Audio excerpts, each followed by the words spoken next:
Hello everyone, welcome to Step Up Academy. I'm Vanya Narain, your educator for English language.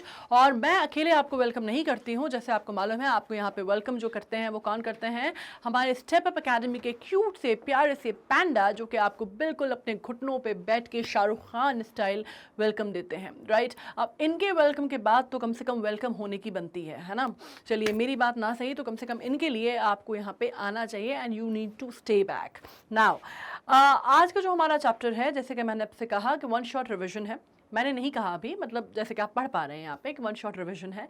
अब one shot revision होता क्या है, मतलब basically एक बार में हम पूरा का पूरा स्पेक्ट्रम जो है वो कवर करने वाले हैं। This is what we mean by one shot revision, ठीक है। अब यहाँ पे होता क्या है, जो मेरा मॉडस ऑपरेंडी है पढ़ाने का वो ये है कि चाहे मैं आपको पोएम पढ़ा रही हूँ, पोम बोलते हो आजकल तो पोम भी बोल सकते हो, चाहे हम पोएम पढ़ रहे हों या फिर हम क्या पढ़ रहे हों, हम इनफैक्ट आपका प्रोस पढ़ रहे हों, जैसे कोई चैप्टर है या लेसन है, अगर हम वो भी पढ़ रहे हैं तो मेरा मॉडस ऑपरेंडी ये रहता है कि मैं आपको पूरा का पूरा जो कॉन्सेप्ट है, जो आपका पूरा का पूरा आप ये कह सकते हैं कि जो भी आपका कंटेंट है जो दिया गया है आपको आपकी बुक्स में, मैं वो आपको पढ़ा दूं ताकि कोई भी किसी भी प्रकार के क्वेश्चंस जो हैं वो आप उस पर कवर कर सकें। जैसे अगर हम पोएम पढ़ रहे हैं, राइट, तो पोएम तो ऑफकोर्स हम पढ़ ही लेंगे, उसके अलावा उसमें कौन सी पोएटिक डिवाइसेस यूज़ की गई हैं, क्या उसका इन्फेरेंस निकल के आ रहा है, क्या पोएट क्या कहना चाह रहा था, पोएट का स्केच क्या है, पोएट का मतलब जो उसका लाइफ स्केच है वो क्या है, किस तरह का है, या स्टैंजा वाइज एनोटेशन। एनोटेशन किसको कहते हैं हम, जब हम किसी चीज़ को समझने की कोशिश करते हैं, एनोटेट करते हैं, मतलब उसको आप एक तरह से कह सकते हैं कि आप आसान भाषा में उसको समझने की कोशिश कर रहे हैं, राइट। तो उसकी पैराफ्रेजिंग क्या है, एनोटेशन क्या है, हम वो समझ लेते हैं।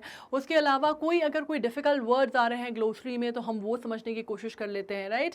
दूसरा, हम जो भी रेफरेंस टू कॉन्टेक्स्ट है, मतलब जिस भी प्रकार के क्वेश्चंस आ रहे हैं वो हम कर लेते हैं। इसके अलावा क्वेश्चन आंसर्स तो हम करते ही हैं, ठीक है। तो अब ये सारी चीज़ें जो हैं ये हमारा वन शॉट में कवर होता है पोएम का, और इसी तरह का हम प्रोज का करते हैं।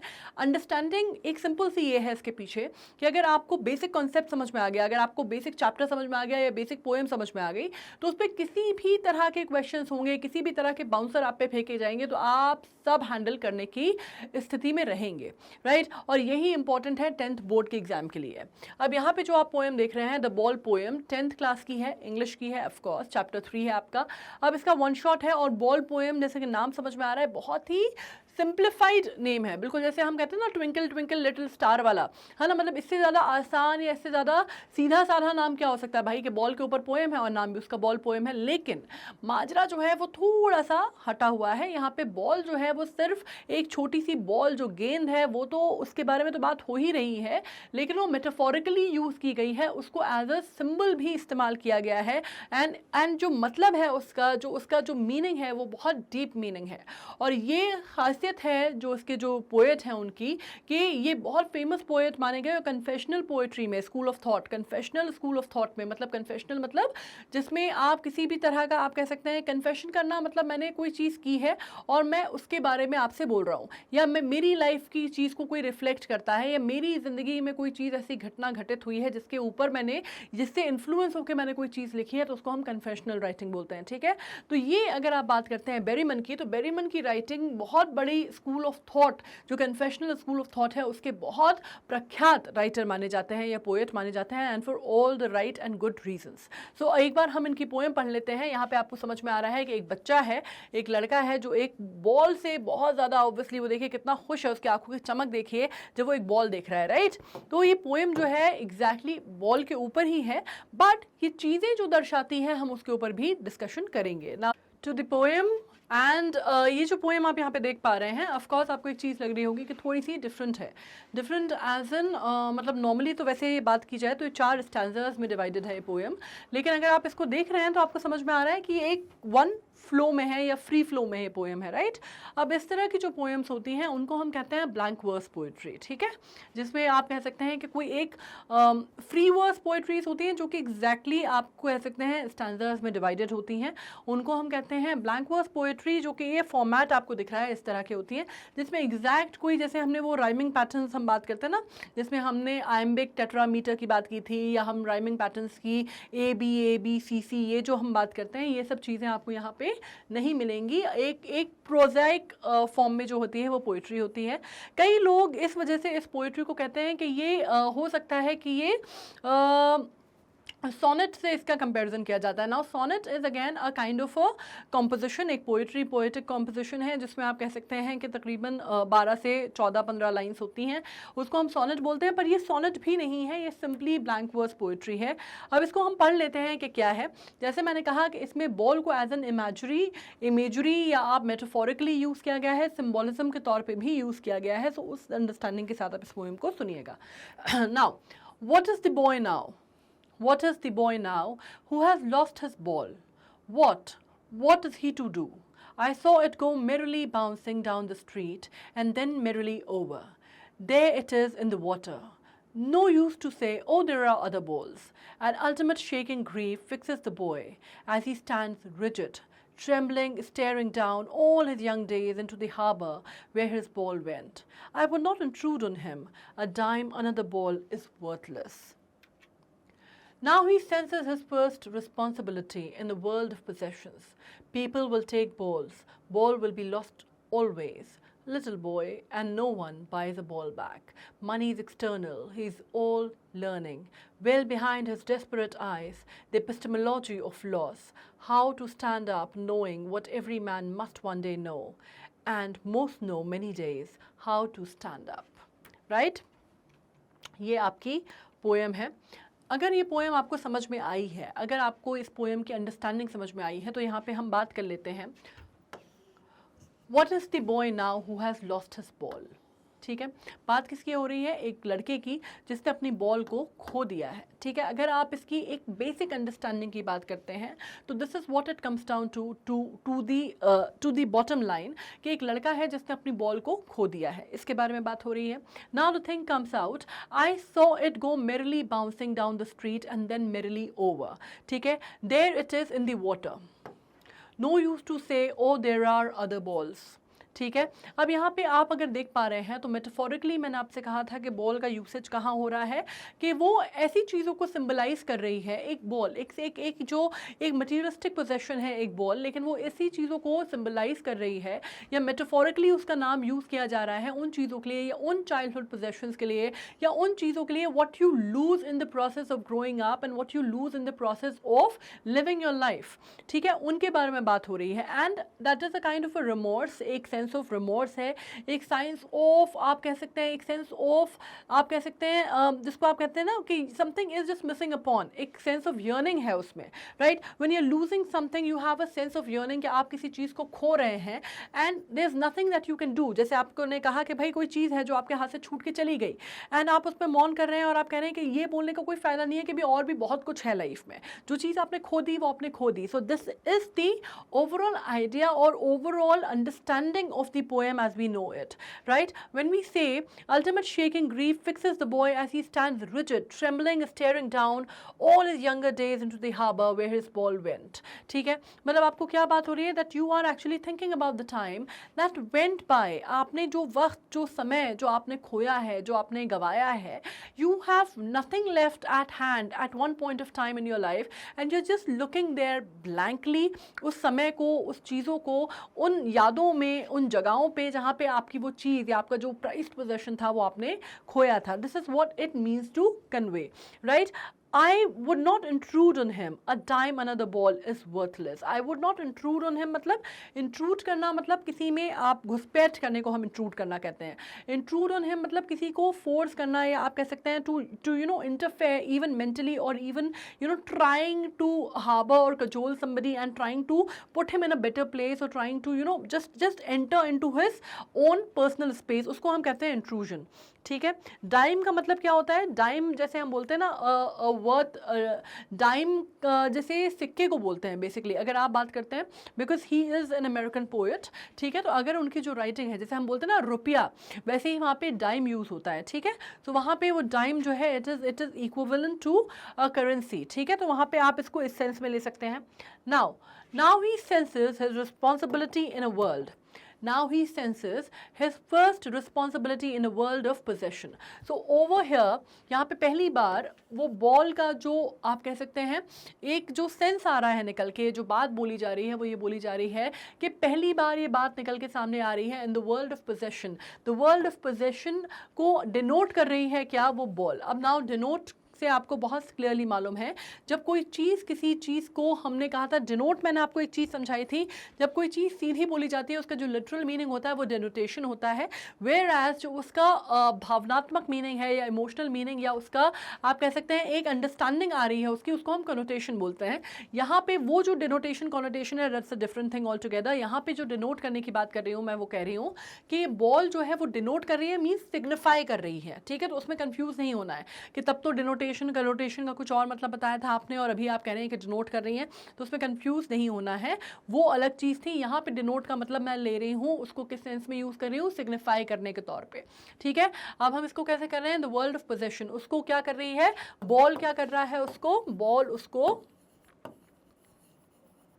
सिग्निफाई कर रहा है, ठीक है, बॉल उसको सिग्निफाई कर रहा है। Now people will take balls, people will take balls, balls will be lost always. अब यहाँ पे बात क्या हो रही है, एक बड़ी सिंपल सी अंडरस्टैंडिंग, एक बड़ी सिंपल सी लाइन है कि people will take balls and balls will be lost always. एक इसको आप क्या समझ पा रहे हैं कि लोगों के पास पोजेशन आएंगे, लोग पोजेशन जो है वो इकट्ठी करेंगे, लोग जो है वो चीज़ों को इकट्ठा करेंगे और चीज़ें इवेंचुअली एक दिन आपसे खो जाएंगी, ठीक है। यही समझ में आ रहा है इसका मतलब, है ना, कि we all hanker after possessions, we all want to just hoard the possessions. हम सब चाहते हैं कि we should have a lot of possessions and we should hoard a lot of possessions. हमारे पास हमें लगता है कि हमारे पास ये भी आ जाए, वो भी आ जाए, ये भी आ जाए, वो भी आ जाए, और हम सब चीज़ों की होड़ है हमारे अंदर। When we keep doing that as humans, it is a human tendency to keep doing that. And उसका एक और चीज़ है, उसका एक साइड ये भी होता है कि फ्लिप साइड ये भी होता है कि वो पोजेशंस जो हैं वो खो जाती हैं, वो धीरे धीरे कहीं ना कहीं आपसे लॉस्ट हो जाएंगी, राइट। तो ये भी बात हो रही है। नाउ मनी इज एक्सटर्नल, यहाँ पे आपसे क्या बात हो रही है कि मनी जो है, पैसा जो है, जिसमें आप कहते हैं पैसा, मनी क्या होता है, money is a medium of exchange, right. Money is something that keeps your economy going, money is something that can buy you a lot of materialistic wealth, money is something that can buy you many things, it is a medium of exchange, है ना, exchange for comfort, exchange for things that you need. आप क्या करते हैं, currency, right. When you are talking about currency, money, it is external, उससे आप जो चीज़ ला रहे हैं या जो चीज़ हासिल कर सकते हैं वो बहुत बाहरी होगी या मटीरियलिस्टिक होगी। This is what it means, right. It means कि आप जो भी चीज़ उससे हासिल कर पा रहे हैं, all the joys that you can get from money, all the materialistic possessions that you can get is from money, but that is eventually an external thing, ठीक है। Now he is learning well behind his desperate eyes, the epistemology of loss। अब यहाँ पे वो क्या बोल रहा है कि he is learning well behind his desperate eyes. अब वो जो बच्चा है जिसकी बॉल खो गई है, वो उस बॉल के खोने से बहुत कुछ जो है वो सीख रहा है। क्या सीख रहा है, he is learning the ways of life, he is learning the ways of world. When I से वेज ऑफ वर्ल्ड, इसका मतलब क्या होता है, दुनियादारी, है ना, जो दुनिया कैसे चलित होती है, कैसे चलती है, कैसे संचालित होती है, वो सब कुछ वो सीख रहा है, ठीक है। इस एक लॉस ने उसको ये चीज़ सिखाई है, उसको ये चीज़ समझाई है कि दुनिया में यही होता है, यही आप कह सकते हैं दुनिया का चलन है, और वो बच्चा जो है वो ये सब कुछ सीख रहा है उससे, from the ways of loss, ठीक है। और एपिस्टेमोलॉजी ऑफ लॉस किसको कहते हैं, एपिस्टेमोलॉजी ऑफ लॉस मतलब ये जो लाइन है बहुत इंपॉर्टेंट है, ठीक है। एपिस्टेमोलॉजी ऑफ लॉस मतलब आपको ये समझ में आ रहा है कि दुनिया में इसी तरह का जो चक्र है, घटना चक्र है, वो चलता है। और एपिस्टेमोलॉजी मीन्स अंडरस्टैंडिंग, आपको किसी चीज़ की अंडरस्टैंडिंग हो रही है कि किसी चीज़ को खोना क्या होता है, उसको खोने का दर्द क्या होता है, या किसी चीज़ को, जो चीज़ आपके पास थी और वो चली जाए आपके पास से, तो वो जो तकलीफ़ होती है, वो जो एहसास है, वो किस तरह से वर्क करता है, एपिस्टेमोलॉजी ऑफ लॉस उसके बारे में बात कर रहा है, ठीक है। How to stand up knowing what every man must one day know and most know many days, how to stand up, ठीक है। मतलब इसमें एक ना रुडयार्ड किपलिंग की एक बहुत अच्छी पोएम थी, if you will be man my son करके, ऐसी कुछ उसकी एंडिंग थी, मुझे पूरी तो याद नहीं है लेकिन मैंने बहुत पहले पढ़ी थी। if you can only know how to keep your courage when everybody around you is losing their, when you can only know how to hold up your thing when everybody around them is losing theirs and putting the blame on you, इस तरह की कुछ line थी वो, but वो काफ़ी कुछ इसी में थी, अगर आप इसमें बात करते हैं तो काफ़ी कुछ इसी के साथ सिंक्रोनाइज थी, जिसमें वो अपने बेटे को ही सीख दे रहे थे that you need to learn the worldness, you need to understand कि दुनियादारी कैसे होती है, यू नीड टू अंडरस्टैंड कि दुनिया में हर आदमी जो है वो आपको सर्व करने या आपको सपोर्ट करने नहीं बैठा है, and you will have to grow up and you will have to face things and then you have to really come about it and you have to grow out of all these things and stand up like a man and you will be man my son, इस तरह की वो poem थी, right. तो बिल्कुल उसी तरह की बात हो रही है कि इवेंचुअली वो लड़का जो बच्चा जिसने अपनी बॉल खो दी and he is looking out with desperate eyes, और उसके लिए बहुत बड़ा पोजेशन था, वो चला गया, तो ही is learning the epistemology of loss. उसको ये समझ में आ रहा है कि चीज़ों को जो खोने का जो दर्द है, तकलीफ़ है, उसकी अंडरस्टैंडिंग जो है उसको आ रही है ना। वो धीरे धीरे ये समझ रहा है कि दुनिया में अगर कोई चीज़ है आपके पास और वो चली जाती है, तो this is how it works, है ना। यही है वो जिस तरह से चीज़ें काम करती हैं, और कहीं ना कहीं वो जो अंडरस्टैंडिंग है उस पर वो आ रहा है, right. He is learning to be, he is becoming a man in a sense. When I say becoming a man, it means that he is maturing up to understand the ways of the world, right. मतलब उसको आप कह सकते हैं that वो उसके अंदर वो धीरे धीरे जो बचपना है उसका, वो कहीं ना कहीं वो प्रोटेक्टेड जो ककून में आज तक हो रहा है, उससे वो बाहर निकल के वो दुनियादारी में कदम रख रहा है, and he is learning the ways of the world and he is turning into a matured person and he is learning to stand up, right. वो अंडरस्टैंडिंग उसमें आ रही है, how to stand up knowing what every man must one day know। अब ये बात आ रही है हाउ टू स्टैंड अप, ये ऐसी चीज़ है that you should know, right, you should come to know. It's a very powerful line, right, it's a very powerful line. If I read it, the end, the conclusion seems to be very very powerful when I say how to stand up knowing what every man must one day know. मतलब finally आपको समझना है, यहाँ पे every man की बात हो रही है कि जब आप बड़े होते हैं, right, you are not a boy any longer, you have become a man and you must come to know everything that every man in the world must know and most know many days how to stand up। कि गिरने के बाद या कोई चीज़ खोने के बाद या किसी चीज़ से जो चीज़ आपकी बड़ी प्यारी थी वो चली गई, तो उसके बाद आपको कैसे उभरना है, कैसे खड़े होना है ना।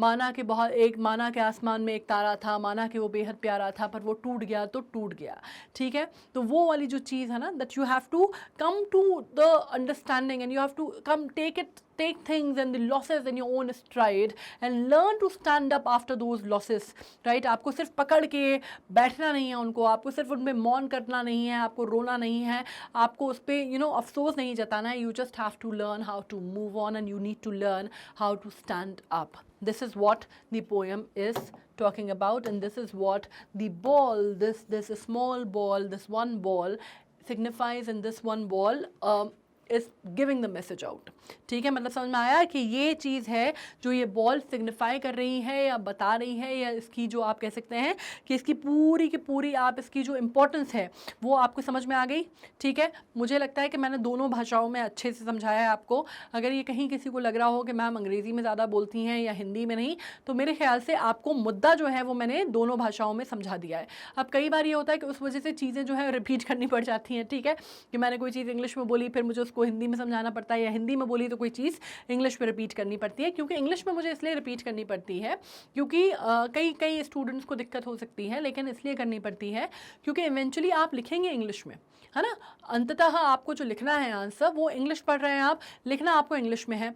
तो मैं आपको इंग्लिश में इसलिए बता देती हूँ क्योंकि आपको कई बार वो शब्द समझ में आ जाएंगे, आपको वो एक्सप्रेशन आप पकड़ लेंगे कि आपको वहाँ लिखेंगे तो आपको किस में ज़्यादा नंबर मिल सकते हैं, है ना। जब मैंने आपसे कहा कि knowing the ways of the world और growing to be a man, ये चीज़ें अगर आप अपने आंसर में लिखेंगे तो ये आपको अच्छे मार्क्स या अच्छे अंक जो है आपको दिला सकता है। इसी वजह से ये समझना बहुत ज़रूरी है हमारे लिए, ठीक है। इसमें क्लियर हो गया है। अगर किसी को भी कोई दिक्कत आ रही है कि ज़्यादा अंग्रेज़ी है या हिंदी है, तो मैं आपको उसका रीज़न बता रही हूँ कि अंग्रेज़ी अगर मैं यूज़ कर रही हूँ तो क्यों कर रही हूँ, ठीक है।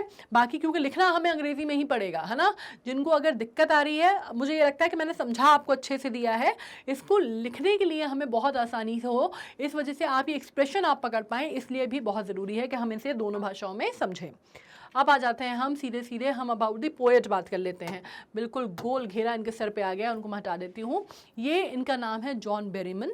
जॉन बेरीमन बहुत अच्छे पोएट थे, ठीक है, अमेरिकन पोएट थे, और 20th सेंचुरी में, मतलब 20वीं शताब्दी में, अगर उसके सेकंड हाफ में हम देखते हैं, सेकंड पार्ट में उसके, तो उनकी जो राइटिंग है बहुत अच्छी मानी जाती है। जैसे मैंने कहा कन्फेशनल स्कूल ऑफ थॉट, अगर आप यहाँ पे लिखते हैं कि ये कन्फेशनल पोएट्री है, ठीक है, मतलब ये 1937 से लेके 71 तक की जो उनकी आप कह सकते हैं कलेक्टेड पोएम्स थी या कलेक्टेड, उसमें से ये पोएम ली गई थी, द बॉल पोएम, ठीक है। उनका एक कलेक्टेड पोएम का वो आया था, जो उन्होंने पोएम्स कलेक्ट की होंगी 1937 से लेकर 1971 के बीच में, दरमियान में जो उन्होंने पोएम लिखी थी, उसमें से ये एक पोएम थी द बॉल पोएम, ठीक है। और इस पोएम के बारे में अगर आपसे कोई पूछे कि भाई ये किस तरह की पोएम है, तो पहली बात तो आप कह सकते हैं कि इसमें सिम्बॉलिज्म का यूज़ हुआ है, दूसरा आप कह सकते हैं कि इसमें इमेजरी का यूज़ हुआ है, तीसरा आप कह सकते हैं कि बॉल को एज अ मेटाफर इसमें यूज़ किया गया है, ठीक है। और लास्ट चीज़ जो आप इसमें लिख सकते हैं वो आप लिख सकते हैं कि ये कन्फेशनल स्कूल ऑफ पोएम को बिलोंग करती है। ये बहुत इंपॉर्टेंट है, ठीक है, that it belongs to a confessional school of poetry. Confessional school of poetry क्या होता है? अब ये सारी चीज़ें जो मैंने आपको बोली मैं यहाँ पे लिख दूँ, ठीक है। कन्फेशनल यहाँ पे भी लिखा हुआ है, कन्फेशनल स्कूल ऑफ पोएट्री, कि सबसे पहली बात ये पोएम भी कन्फेशनल स्कूल ऑफ पोएट्री से आती है। कलेक्टेड पोएम,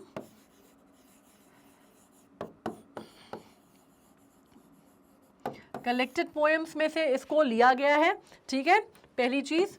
दूसरी चीज़, इसमें use of symbolism, imagery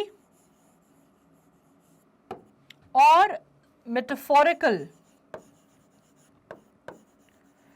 usage जो है बहुत किया गया है, मेटाफोरिकल यूज ऑफ बॉल है, ठीक है। ये दो चीज़ें जो हैं अगर आपको क्लियर हो रही हैं, तीन चीज़ें एक्चुअली। कन्फेशनल है, कन्फेशनल का मतलब क्या होता है? पर्सनल, ठीक है। अगर मैं सिंपल से शब्द में बोलूँ कन्फेशनल का मतलब क्या होता है, तो आप इसको बोलेंगे पर्सनल, या आप इसको बोलेंगे सब्जेक्टिव, ठीक है। सब्जेक्टिव का मतलब क्या होता है? जिसमें आपकी खुद की फीलिंग्स या आपकी भावनाएं जो हैं वो उसके अंदर हो, मतलब उसमें आप निहित हो, राइट, उसको हम बोलते हैं कन्फेशनल या पर्सनल या सब्जेक्टिव, ठीक है। तो अब पर्सनल मतलब क्या? आपके व्यक्तिगत, क्योंकि जाहिर सी बात है कि इसमें एक कहीं ना कहीं एक पर्सनल टच है, व्यक्तिगत उनकी फीलिंग्स की बात हो रही है। एक बच्चे की बात हो रही है जिसने अपनी बॉल जो है खो दी है, एक लड़के की बात हो रही है छोटे से जिसने अपनी बॉल खो दी है, ठीक है। तो आपको कहीं ना कहीं वो अंडरस्टैंडिंग समझ में आ रही है कि व्यक्तिगत है। दूसरी बात आप यहाँ पे कर पा रहे हैं कि कन्फेशनल स्कूल ऑफ पोएट्री में जॉन बेरीमन का नाम जो है बहुत बड़ा लिया जाता है, मेजर फिगर माने जाते हैं, कंसिडर्ड की फिगर माने जाते हैं कन्फेशनल स्कूल ऑफ पोएट्री के। कन्फेशनल स्कूल ऑफ पोएट्री में अगेन एक बहुत बड़ी पोएट है, अगर आपसे बोला जाए तो उसमें सिल्विया प्लाथ का नाम आता है, ठीक है। सिल्विया प्लाथ एंड जॉन बेरीमन, इन दोनों के नाम जो है बहुत बड़े माने जाते हैं कन्फेशनल स्कूल ऑफ पोएट्री में, ठीक है। अब यहाँ पे आपको ये जो है पोएटिक डिवाइसेस आपके समझ में आ गई। दूसरी बात आपको ये समझ में आई कि ब्लैंक वर्स में पोएम है, ठीक है। इसमें ये सोनेट नहीं है, ब्लैंक वर्स है, नॉर्मल ब्लैंक वर्स में पोएम है, जिसमें बहुत सिंपल शब्दों का इस्तेमाल किया गया है जो अपन ने डिस्कस किया। एपिस्टेमोलॉजी ऑफ लॉस जो है उसका एक फ्रेज है जो कि काफ़ी फेमस हुआ और काफ़ी आगे तक, अगर आज भी आप गूगल करेंगे एपिस्टेमोलॉजी ऑफ लॉस तो आपको कहीं ना कहीं इस पोएम का जो है वो जिक्र आपको मिलेगा, ठीक है। एपिस्टेमोलॉजी ऑफ लॉस, ये जो फ्रेज है ये बहुत इंपॉर्टेंट है, इस फ्रेज को आप याद रखिएगा। एंड स्टैंड अप का भी जो एक बात हुई है यहाँ पे जिक्र आपको जो किया गया है stand up, that is also quite significant of the poem, ठीक है। ये चीज़ क्लियर हो गई। और इनका जो निधन है वो बहुत जल्दी हो गया था, he was hardly I think 57 और something when he passed away, right. तो उन्होंने बहुत कम ड्यूरेशन में अपनी लाइफ में उन्होंने काफ़ी अच्छा काम किया। ये चीज़ें आपको इनके बारे में पता चल गई। Now let us come to another thing. अब हम थीम कर लेते हैं पोएम की, ये सब मैं मिटा दूँ। पर्सनल, सब्जेक्टिव, कलेक्टेड पोएम्स में से आई हैं। कलेक्टेड पोएम्स कब की? 1937 से लेकर 71 के बीच का जो संग्रह था पोएट्री का, उसमें पब्लिश हुई थी ये सबसे पहले। सिंबॉलिज्म, इमेजरी बहुत है, मेटाफोरिकल यूज ऑफ बॉल किया गया है। नाउ इस पोएम में क्या होता है? एक छोटे से बच्चे की बात हो रही है। अगर हम थीम की बात करते हैं, ठीक है, उसने पहली चीज़ है जो उसने बहुत पसंदीदा थी उसकी, ठीक है। यहाँ पे बॉल सिग्निफाई क्या करती है? बॉल यहाँ पे सिग्निफाई ये भी करती है कि वो पहला प्राइज्ड पोजेशन था उस बच्चे का। क्या बोल सकते हैं हम इसको? प्राइज्ड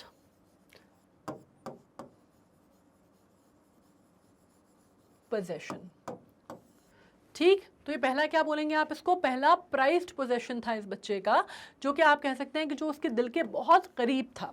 ठीक है, यहाँ पे हमने क्या बोला है, he has ever held dear. अब जो भी प्राइज्ड पोजेशन है, अगर हम उसकी बात करते हैं, ही has ever even considered the possibility that he might one day lose his ball. अब उसने कभी ये सोचा ही नहीं था कि जो चीज़ उसकी है, जो चीज़ उसको बिलोंग करती है, जो चीज़ उसकी प्राइज्ड पोजेशन है, जिस चीज़ के लिए वो इतना इतना इमोशनल है या इतना कनेक्टेड है जिस चीज़ से, वो कभी खो भी सकती है। ये हमारे साथ भी होता है ना, हमारे पास जो चीज़ें होती हैं we take it for granted, we think that this is with us for ever, हमेशा के लिए हमारा, मतलब कोई और नहीं ले सकता। जैसे आप इसमें कोई चीज़ हम कहते हैं ना कि ये फला चीज़ मेरी है, ये चीज़ मेरी है, वो जो फीलिंग है वो उसके अंदर भी थी, बच्चे के अंदर। ठीक है, it is the only when it happens he realises that it was his responsibility to keep the ball safe. और जब वो चीज़ खो जाती है, उससे गुम जाती है, तो वो कहीं ना कहीं वो चीज़ उसको बहुत स्ट्रक करती है और एकदम से वो रियलाइज़ करता है कि वो प्राइस पोजेशन थी, अगर वो उसकी लिए इतनी कीमती थी, अगर कि उसके इतना फेवरेट थी, इतनी कीमती थी उसके लिए, और उसको लगता था कि वो हमेशा उसके पास रहेगी, पर उसको फॉर ग्रांटेड नहीं लेना चाहिए था। इनफैक्ट उसको क्या करना चाहिए था, उसको ख्याल रखना चाहिए था। अगर वो कोई चीज़ इतनी प्राइज्ड पोजेशन है आपकी, तो you need to take care of it, right. You just can not let it be. आप ये नहीं कर सकते कि भाई कोई चीज़ है और वो पड़ी हुई है। अगर कोई चीज़ आपके लिए इतनी मायने रखती है, इतनी ख़ास है, चाहे वो मटीरियलिस्टिक हो चाहे नॉन मटीरियलिस्टिक हो, कैसी भी हो, you have to take care of it. अगर आप कोई कार भी खरीदते हैं, right, so you need to maintain that car. आप ये नहीं कर सकते कि आप उसको चलाते जाइए चलाते जाइए चलाते जाइए, जो भी वेयर टेयर हो रहा है वो सब कुछ आप जाने दीजिए, और आपको लगे कि उसमें कोई, आपको दोबारा उसका कभी ऑयल नहीं चेंज कराना पड़ेगा, फिल्टर नहीं चेंज कराना पड़ेगा, आपको उसका जो आप कह सकते हैं जो वाइपर है वो वैसे ही काम करता रहेगा, पानी नहीं डलवाना, आपको कुछ नहीं करना। अगर आप ये सोच रहे हैं तो फाइनली वो क्या होगी, एक दिन वो कार बैठ जाएगी, या वो कार जो है पूरी तरह ख़राब हो जाएगी, कंडम हो जाएगी, right. So it is a similar thing if you have a prized possession.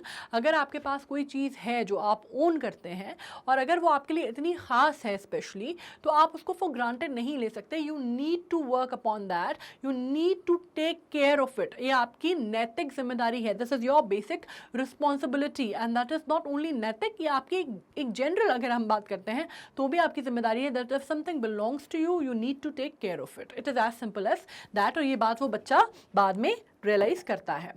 All right. Now, the boy quickly realizes that everything he will ever own will be his responsibility.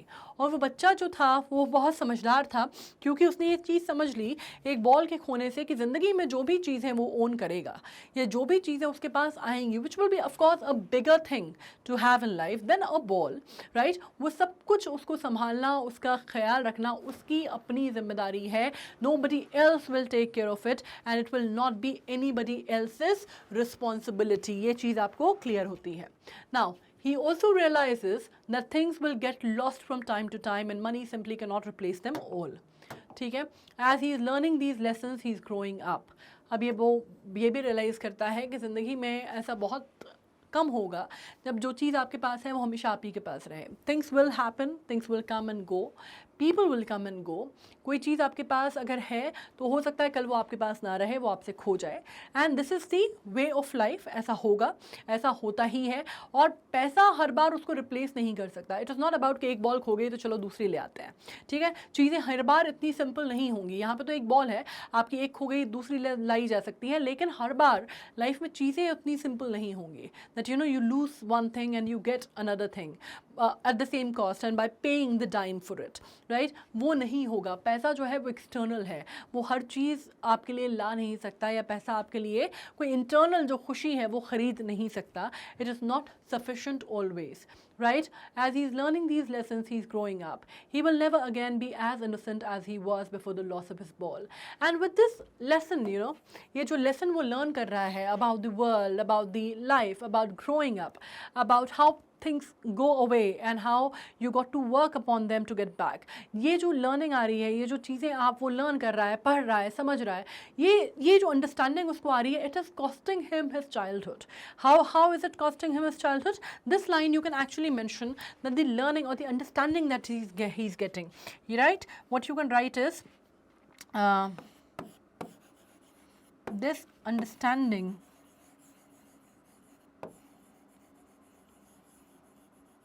of life and world is costing him his childhood. Is costing him his childhood. How?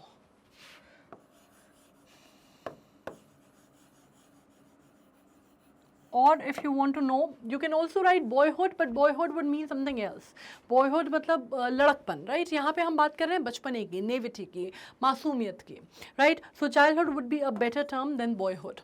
Alright? अब आपको ये understanding जो आ रही है life की और world की, वो कॉस्टिंग हिम हिज चाइल्डहुड मतलब वो क्यों कॉस्ट कर रहा है उसकी चाइल्डहुड? बिकॉज कहीं ना कहीं उसकी मासूमियत जो है वो कॉम्प्रोमाइज़ हो रही है. उसके अंदर ये जो एक बच्चे वाली जो उसके अंदर एक इनोसेंस थी ना कि ये चीज़ मेरी है तो मेरे पास रहेगी, हमेशा मेरे पास रहेगी, वो चीज़ खोती जा रही है. वो ये रियलाइज़ कर रहा है कि यार कोई चीज़ मेरी थी तो वो चली गई, राइट? और वो एक तरह से he is growing up with experience and that experience has made him grow up very suddenly and very quickly, and now from a little boy he's turning into that man, and he's learning the ways of a man, and that is why this particular thing is costing him his childhood, right? Now understanding of him, he was before the loss of his ball, he will never be naive enough to not feel the pressure of the responsibilities. ठीक है, मतलब वो कभी भी अब वैसा नहीं हो सकता, वो कभी भी उसके अंदर वो बेफिक्री नहीं हो सकती जो पहले थी.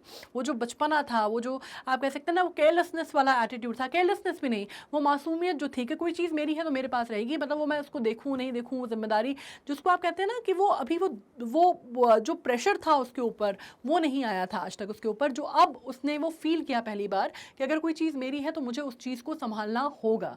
This is the very painful thing for the poet to watch. और ये जो फीलिंग है ये पेनफुल था. ये पोएट के लिए अगर आप बात करते हैं जिसने लिखा है फर्स्ट मैन में, तो उसके लिए बहुत तकलीफदायक चीज़ थी कि एक बच्चा, you know, he seeing that boy grow up into a man who is ready to shoulder up the responsibilities of the things that will befall on him, right? So ये चीज़ आपको clear होती है. Now in this poem the ball symbolizes a family of friends whom we love. जैसे मैंने कहा कि symbolism जो है बहुत strongly इस poem में यूज़ किया गया है, ठीक है? तो symbolism में आप ये भी कह सकते हैं it is not only symbolizing the materialistic aspects of things but it is also symbolizing हमारी जो poetry में आप कह सकते हैं जो हमारा परिवार है, जो हमारे दोस्त हैं, जो हमारे लोग हैं हमारे आसपास, आप कह सकते हैं हम उनकी भी बात कर रहे हैं, right? We are not only talking about the materialistic aspect of life, we are also focusing on कि अगर आप अपने रिश्तों पर भी काम नहीं करते हैं, या अगर आप अपने रिश्तों को भी अपनी जिम्मेदारी की तरह नहीं लेते हैं, या अगर आप उन पे भी काम करना छोड़ देते हैं, राइट? लाइक किसी ने आपको फ़ोन किया, आपको 4 बार आपके दोस्त ने आपको फ़ोन किया कि क्या यार कहाँ गायब हो, तुम तो मिलते ही नहीं हो, ये नहीं करते हो, वो नहीं करते हो, एंड आपने उसको ऐसे ही टरका दिया, लाइक आपको ज़्यादा इंटरेस्टेड नहीं थे, आप अपने बात करके छोड़ दी, ठीक है? आपने उसको वो वार्मथ जो है उसको रेसिप्रोकेट नहीं की जिस वार्मथ से वो आपको फ़ोन कर रहा था. आपने वो चीज़ फीलिंग जो है उसको आपसे बात करके वो मज़ा नहीं आया, जो एक पहले वाली बात थी वो नहीं लगी, है ना? अगर ऐसा हुआ तो क्या होगा, वो आदमी आपको धीरे धीरे धीरे धीरे फ़ोन करना बंद कर देगा. आप तो कर ही नहीं रहे हैं, वो भी करना बंद कर देगा. होगा क्या, ये रिश्ता जो है that will die off, right? So यही चीज़ है that if you are into anything, and that is a prized possession. Why? Because friendship is such a special thing. ये हमें ऊपर वाला नहीं देता, ये हम खुद बनाते हैं. तो अगर वो चीज़, वो रिश्ता जो आपको मिला है, it is a very prized possession, it's a very dear thing to behold, right? और अगर आप उसको नहीं संभाल रहे and just because आपके पास टाइम नहीं है, या you know you have an attitude, या आपका ईगो है, या you are like हाँ ठीक है आज नहीं बाद में बात कर लेंगे, या आज नहीं हमें जब ज़रूरत होगी तब बात कर लेंगे, या बाद में देखा जाएगा. So what you're doing, you're taking it for granted. ठीक है, आप उसको फॉर ग्रांटेड ले रहे हैं कि जब आपको लगेगा तब आप बात करेंगे, आज आपका मूड नहीं है. तो नेसेसरली ज़रूरी नहीं है कि जब आपका मूड होगा या आपको लगेगा उस टाइम पे सामने वाले को भी वही चीज़ लगे. आज उसने इतने प्यार से, इतनी फीलिंग्स के साथ आपको फ़ोन किया, और आपका रिएक्शन देख के हो सकता है वो आइंदा आपको फ़ोन ना लगाए, राइट? और आइंदा अगर वो आपको फ़ोन नहीं लगाएगा so you lost that beauty of that relationship. हो सकता है आपकी दोस्ती ख़त्म ना हो, लेकिन वो जो एक अपनापन था, वो जो एक फीलिंग थी, वो चली जाएगी, राइट? तो यही बात है कि यहाँ पे अगर हम सिंबलाइजिंग की बात कर रहे हैं तो we are just not talking about that car और बॉल और ऑल द मटीरियलिस्टिक थिंग, पर हम यहाँ पे इंसानी रिश्तों की या ह्यूमन रिलेशंस की, फैमिली की, फ्रेंडशिप की, बहुत सारी चीज़ों की बात कर रहे हैं. Prized possession could be anything, right? It could be among anything among the spectrum of things that you have, right? Symbolizes our family and friends whom we love. The loss of the ball symbolizes their death, and not their death. Death is a very extreme thing, right? Death, एक body का ख़त्म होना is a physical death is one thing, but even a death of a relationship, right? अगर आप बात करते हैं कि किसी इंसान का आपसे दूर जाना, तो necessarily physical death तो एक part हो गया कि भाई किसी इंसान का देहांत हो गया, वो नहीं है दुनिया में. लेकिन what if you're losing that person while he is still alive? That is even more painful, and you're losing that person. Why? Because you did not give enough attention or enough importance to that relationship, right? तो उसकी भी बात हो रही है. Alright, as we grow older, we will become more and more accustomed to seeing a loved one dies. We will learn how to deal with such a loss and to move on from it as well. और धीरे धीरे जब हम physical death की बात करते हैं, तो obviously with us it happens that आपकी तो अभी उम्र बहुत कम है, तो आपने ज़िंदगी में उतार चढ़ाव बहुत कम देखे होंगे. बट जैसे जैसे आपकी उम्र बढ़ती जाती है, जैसे जैसे आप ज़िंदगी में परिपक्व होते जाते हैं, राइट, मैच्योर होते जाते हैं, तो you come across many incidences which will actually tremble you down, which will actually crackle you down. ठीक है, मतलब आप उसमें लोगों का जाना भी देखेंगे, लोगों का देहांत होते हुए भी देखेंगे, लोगों का अपनी लाइफ से चले जाना भी देखेंगे.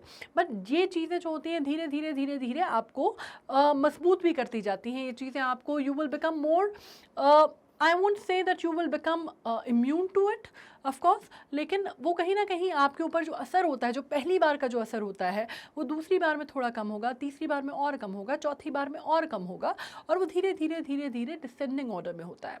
Of course losing somebody like बहुत क्लोज, किसी कोई रिलेशन में अगर कोई चला जाए इमीडिएट फैमिली में, that would have a different aspect of it altogether. Like you can have somebody as your whole life. आपका कोई ऐसा हो सकता है जो कि जिसके आसपास आपकी पूरी दुनिया गिर्द घूमती हो. पॉसिबली हम उसकी बात नहीं कर रहे हैं, लेकिन अगर हम इन जनरल बात करते हैं तो we get used to, like we get used to it. We kind of accept things for what they are, and we learn to grow up and we learn to move on. This is what we say growing up means. So this is what we say कि mature होना या परिपक्व होना या बड़े होना यही होता है.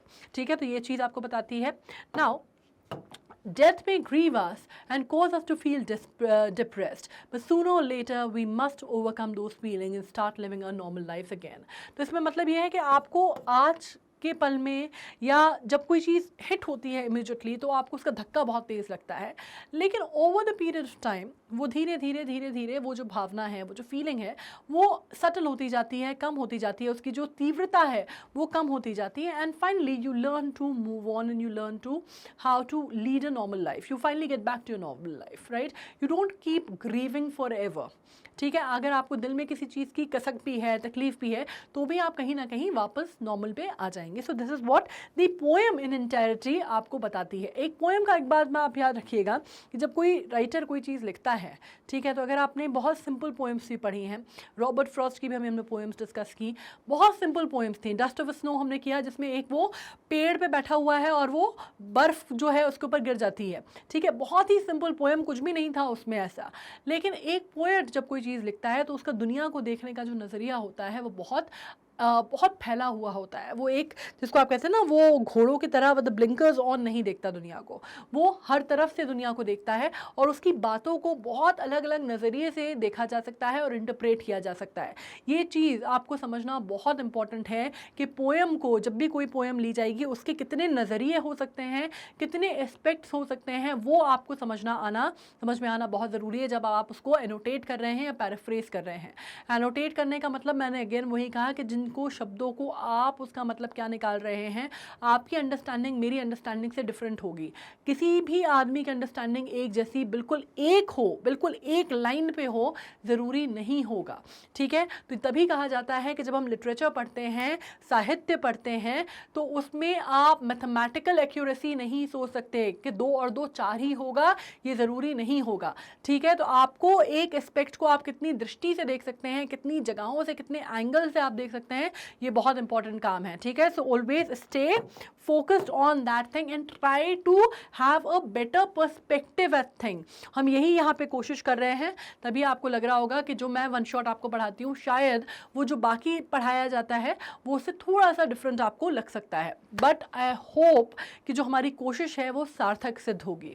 ऑलराइट, नाउ अगर मैं समरी की बात करती हूँ, समरी हम ऑलरेडी पढ़ चुके हैं, ये सिर्फ मैं आपको इसलिए यहाँ पे लिखी हुई है मैंने, ताकि आपको किस तरह से हमने उसको फॉर्मुलेट किया है आपको उसमें दिक्कत ना हो, ठीक है। The poem is about the boy who loses a ball in the water, ठीक है। अब यहाँ पे सिंपल से हम स्टार्ट करेंगे। हम सबसे पहले उसकी जो अंडरस्टैंडिंग है, जिसको हम कहते हैं वो जो अंडरलाइन मतलब है उसके, उस पर हम बाद में जाएंगे। पहले हम क्या कर रहे हैं, पहले हम एक सिंपल सी स्टेटमेंट से स्टार्ट कर रहे हैं कि पोएम किसके बारे में है भाई। पोएम जो है एक लड़के के बारे में है जिसकी जो बॉल है वो पानी में खो गई है। He is very upset though the ball does not cost too much, it gives a big shock to him, ठीक है। यहाँ पे जो हम एक दिखाई दे रहा है, जो लिखा है पोएट ने, सबसे पहले हम उस मैसेज के साथ जा रहे हैं। उसकी अंडरस्टैंडिंग क्या है, उसका जो इंटरप्रिटेशन है वो क्या है, इन्फेरेंस क्या है, ये बात की बात है। अभी जो चीज़ ऑन फेस है ना, हम वो समझ रहे हैं अभी, ठीक है।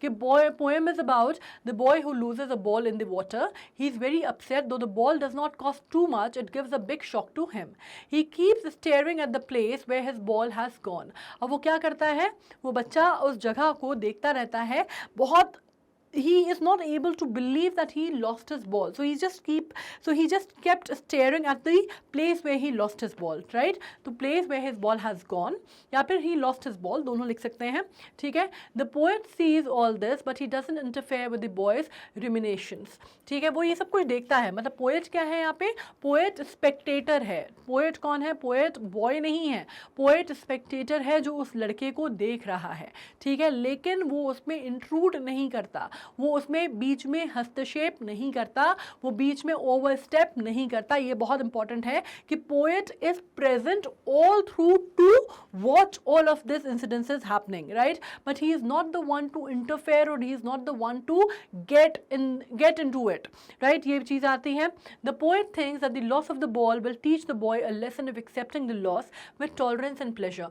क्यों नहीं करता पोएट? अब अगर आप ये सवाल आता है, the next question that arises that when we say that the poet doesn't intrude, ठीक है, पोएट जो है वो इंट्रूड नहीं करता, वो spectator, as a mute spectator वो ये सब कुछ होता हुआ देखता रहता है। क्यों करता है पोएट? क्योंकि वो कहीं ना कहीं चाहता है कि वो जो लड़का है उसकी जो अंडरस्टैंडिंग है वो डेवलप हो, उसमें एक एक्सेप्टेंस आए, ग्रीफ को एक्सेप्ट करने का, लॉस को एक्सेप्ट करने का। He wants that boy to have that understanding that you know losing is okay, everybody loses something that he loves and there is first for everything. आपको लगता है कि जिंदगी में आप कोई चीज़ खो रहे हैं तो उसका पहला जो है वो हमेशा आएगा, ठीक है। There is first for everything, this is his first loss and that is why जो लड़का है वो इतना ज़्यादा हिला हुआ है उस लॉस से।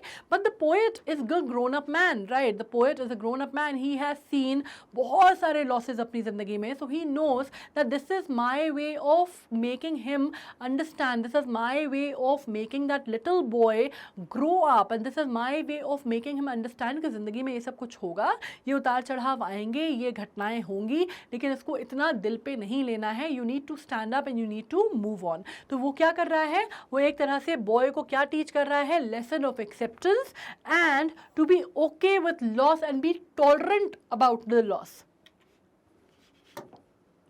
Now, everyone has to lose something or the other in this life, in this world, still they are to survive and fulfill their obligation.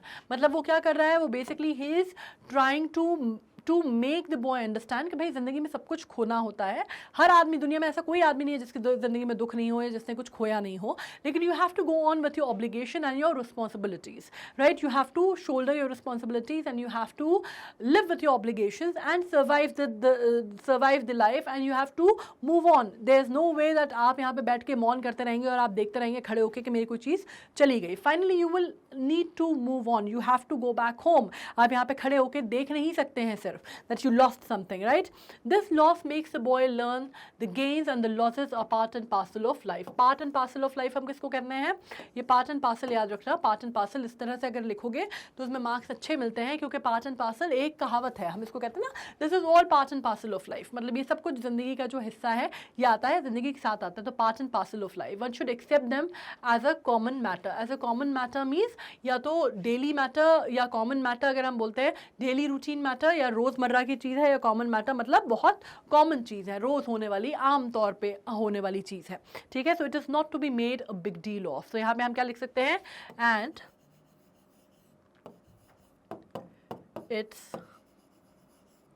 not to be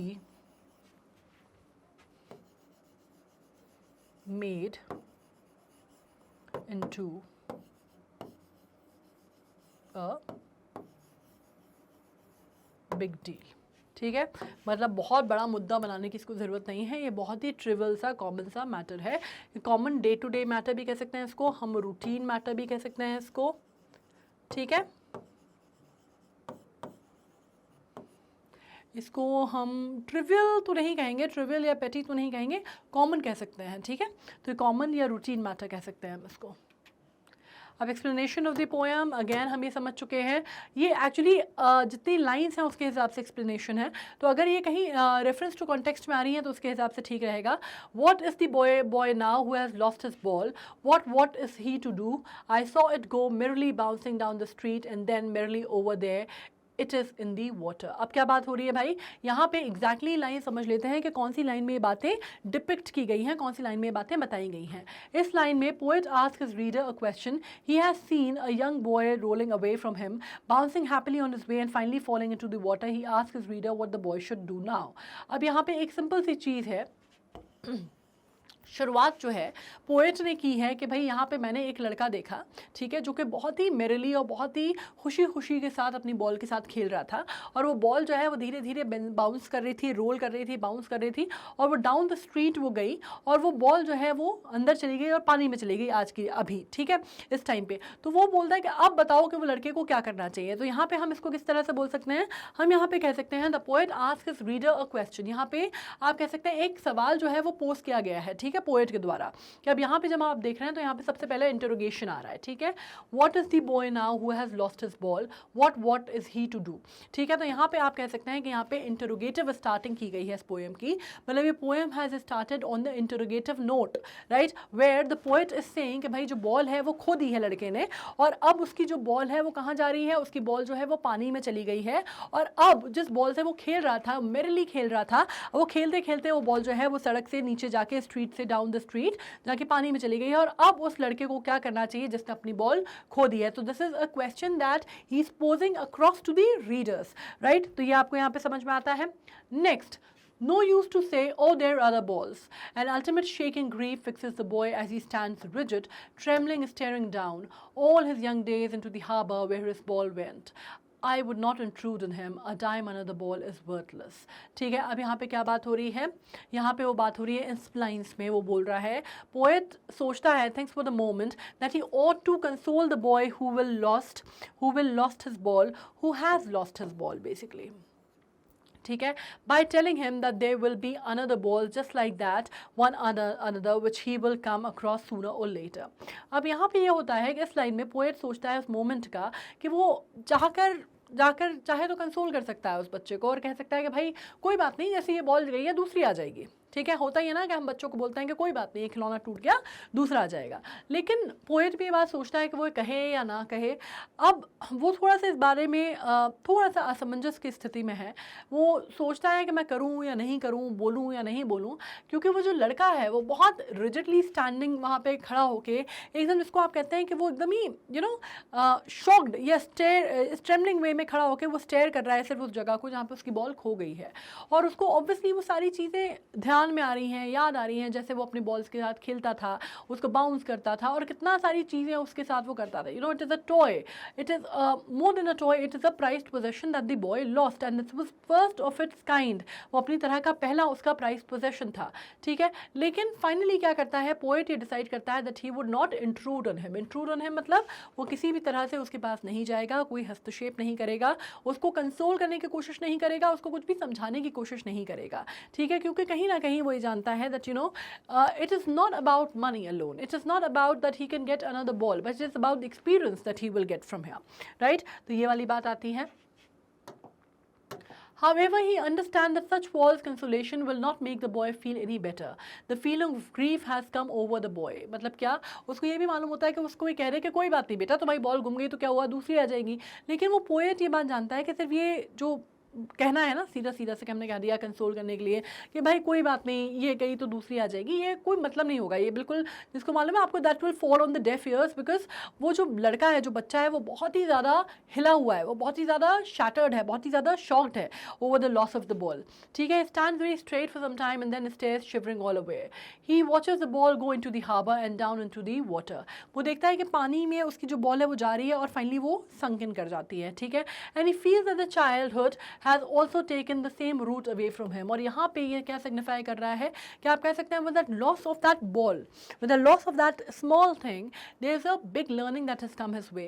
कि आप कह सकते हैं कि कहीं ना कहीं उसका बचपना, उसकी नेविटी, उसकी जो एक इनोसेंस थी कि वो कोई चीज़ खो नहीं सकता, कोई चीज़ उसकी है तो उसकी रहेगी, वो जो लॉस उसने किया है वो कहीं ना कहीं उसके अंदर की वो चीज़ उसने ले ली.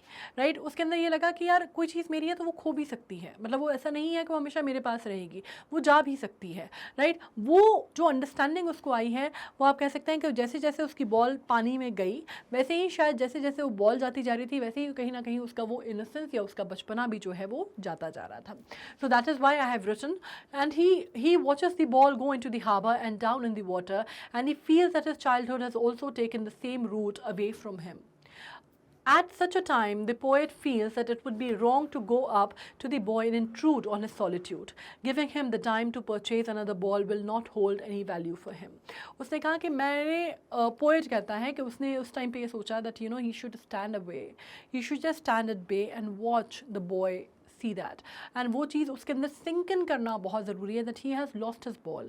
अभी वो जाके अगर मैं डाइम दे भी दूँ उसको that you can get another ball, that will not help him much because he lost that thing which was so important, which was so prized for him, and this is the first time that he is facing such a thing. Right? तो वो कहता है कि you know the poet wants to give the boy that kind of time to let that entire thing sink in कि भाई कोई चीज़ चली गई है या कोई चीज़ उसने खो दी है. This is very important. Now, he senses his first responsibility in the world of possession. People will take balls. Balls will be lost always. Little boy, and no one buys a ball back. Money is external. इस line में जैसे मैंने कहा, the poet tells us that the little boy is undergoing the transformation. He is just now coming to the realization that the ball was his responsibility as many things after this. ठीक है, यहाँ पे जैसे मैंने आपको पहले भी समझाया था, in the world of possession, यहाँ पे अगर हम बात कर रहे हैं कि metaphoric है for the world of possession, लोग जो हैं वो चीज़ें लेंगे, लोगों के पास चीज़ें आएंगी और चीज़ें जो हैं वो खो जाएंगी अगर आप उनकी जिम्मेदारी नहीं उठाते हैं तो. Right, now the understanding that comes in these line the poet tells us that there is a boy who is undergoing the transformation. He is just now coming to the realisation that the ball was his responsibility as many things will be after his. अब वो पहली बार जब वो ball उसने खोई है तब उसके अंदर ये अंडरस्टैंडिंग आई है, उसके अंदर ये एहसास आया है कि बॉल को संभाल के रखना उसकी जिम्मेदारी था. उसको आज तक कभी वो चीज़ हिट ही नहीं हुई थी. ठीक है, और ये चीज़ उसको हिट होना बहुत ज़रूरी थी और ये हिट होने के बाद ही चीज़ें उसके लिए आसान होंगी. Now, in this world, everything you own is our responsibility and you must keep those things safe. However, nothing you own will be yours forever. Other people will take away your ball or it will get lost in some way or the other.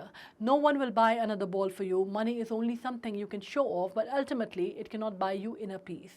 Here the ball is a symbol of all that one's possess, right? One's possession, and the poet is saying that we will certainly lose them one day and that they cannot be easily replaced. ये जो मैंने लिखा है ना, इसको आप ऐसे कैसे लिख सकते हैं, चाहो तो स्क्रीनशॉट ले सकते हो ताकि आपको ईजी पड़े ये. ठीक है, In this world, everything you own is our responsibility and must is our responsibility. जो भी चीज़ आप यहाँ पे एक लिख सकते हैं, यहाँ पे you है तो यहाँ पे your भी कर सकते हैं, ठीक है, या यहाँ पे वी कर सकते हो, डिपेंडिंग क्या जो चाहते हो, दोनों में से दोनों हो सकता है, ठीक है. Everything you own is your responsibility and you must keep those things safe. However nothing you own will be yours for ever. ठीक है, मतलब जो भी चीज़ तुम्हारे पास आज है वो हमेशा तुम्हारे पास रहेगी, इसकी कोई गारंटी वारंटी नहीं है. Other people will take away your ball और it will get lost in some way और दी अदर. या तो कोई और आपसे वो चीज़ ले लेगा, आज जो चीज़ आपकी है कल वो किसी और की थी, कल वो किसी और की होगी. गीता का सार सुना है ना, कि जो आज तुम्हारा है कल वो किसी और का था और कल वो किसी और का होगा. ये जो चीज़ है ना, ये बिल्कुल यहाँ पे वो आती है कि भाई जो चीज़ आज आपकी है वो हमेशा आपकी नहीं रहेगी, आपसे कोई ले भी सकता है या वो ख़त्म भी हो सकती है. ठीक है, एंड कोई भी आपकी जिम्मेदारी नहीं लेगा कि आपको वो चीज़ रिप्लेस करके दे या आपके लिए दूसरी बॉल ख़रीद के दे. ठीक है, मनी जो है वो एक्सटर्नल है, बाहरी चीज़ है, वो आपको आंतरिक सुख या शांति नहीं देगा. It will not buy you internal peace, it will not give you inner peace and it will not buy you inner peace. Here's the ball is a symbol of all one's possession and the poet is saying that we will certainly lose them, right, one day, and they cannot be easily replaced. Not everything, आप कह सकते हैं not everything is really indispensable, but not everything can be replaced either. ठीक है, आप क्या कह सकते हैं that हर चीज़ जो है, यहाँ पे ये लाइन लिख सकते हो, this line will help you understand that not everything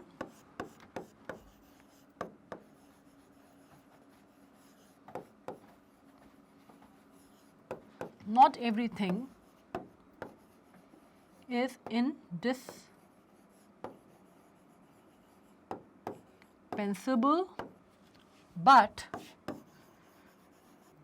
but not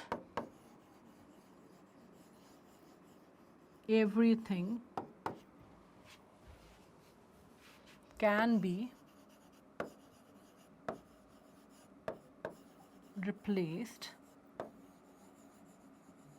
either. ठीक है, ये चीज़ समझ में आ रही है कि भाई हर चीज़ जो है दुनिया में वो इंडिस्पेंसिबल नहीं होगी, लेकिन उसका मतलब ये नहीं है कि कोई भी चीज़ जो है वो रिप्लेस भी बहुत आसानी से हो जाएगी. ठीक है, इस तरह से इसको लिख सकते हैं. इंडिस्पेंसिबल मतलब जो चीज़ जिसके बिना दुनिया नहीं चले, ऐसी भी कोई चीज़ नहीं है, लेकिन उसका मतलब ये नहीं है जो चीज़ आपके पास है वो भी आप उसकी जगह कोई दूसरी चीज़ आप ला सकते हैं. ठीक है ना, अगर मैं लास्ट पढ़ती हूँ, he is learning well behind his desperate eyes the epistemology of loss, how to stand up knowing that every man must one day know and most know many days how to stand up. इस lines में मैंने आपसे कहा था ये बहुत important line है, how to stand up and epistemology of loss, and जिसमें हमने कहा था one must one day know, every man must one day know. It is a very important line.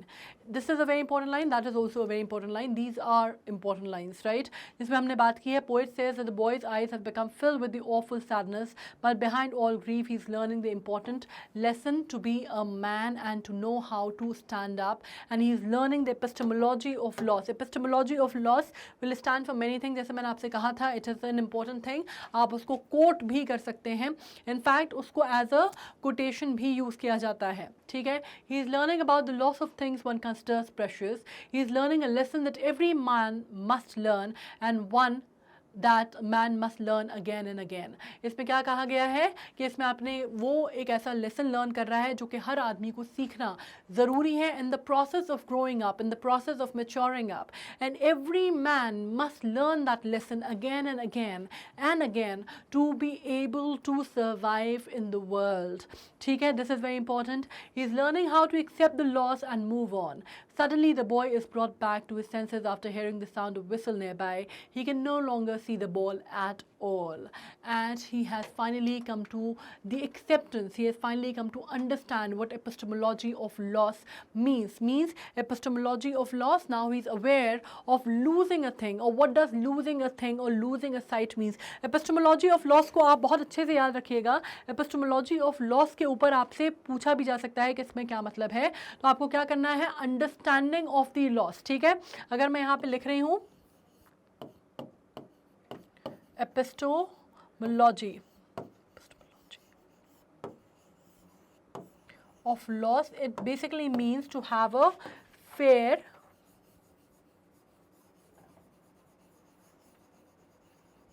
understanding of loss or understanding and acceptance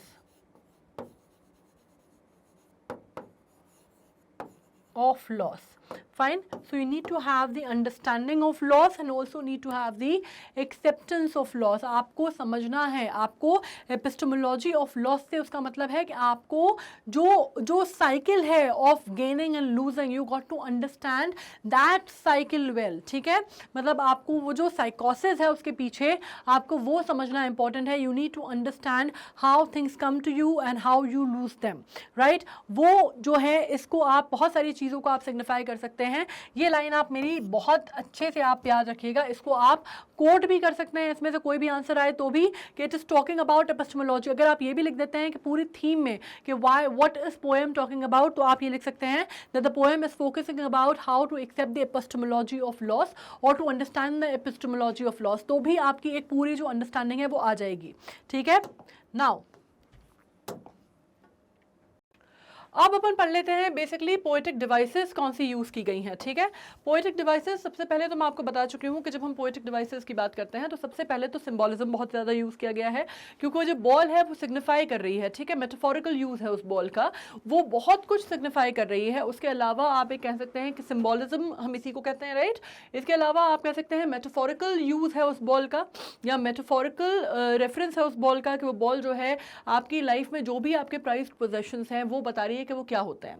alright, now अगर हम इसकी rhyming scheme देखते हैं तो the poet does not follow any identifiable rhyming scheme जो है वो इसमें नहीं है. मतलब क्या बोलेंगे हम इसको, हम बोलेंगे the poem is in blank verse. ठीक है, मतलब क्या कि यहाँ पे आप कह रहे हैं कि कोई भी आइडेंटिफाइबल राइमिंग स्कीम, जैसे मैंने आपसे कहा था, जो हम जैसे बाकी पोएम्स में हम करते हैं ना, ए बी सी सी या A B C B C B, जो भी आप उसको फॉलो करते हैं, इस तरह के कोई भी राइमिंग पैटर्न, या आपको जो लास्ट के वर्ड हैं जो कि एक दूसरे से कहीं ना कहीं क्या रखते हैं, तालमेल रखते हैं, या एक दूसरे को कहीं ना कहीं आप कह सकते हैं कि जिसको हम कहते हैं ना कि नॉर्मल भाषा में अगर अपन कहते हैं जैसे काफिया जब जोड़े जाते हैं या काफिया मिलाए जाते हैं तो उसमें भी कोई ना कोई एक रिदम आती है. ठीक है, तो यहाँ पे वो रिदम जो है वो मिसिंग है, इसलिए हम इसको कहेंगे the poem is in blank verse although it is not a sonnet. ठीक है, तो आप यहाँ पे इसको कह सकते हैं although it isn't a sonnet as presumed by many.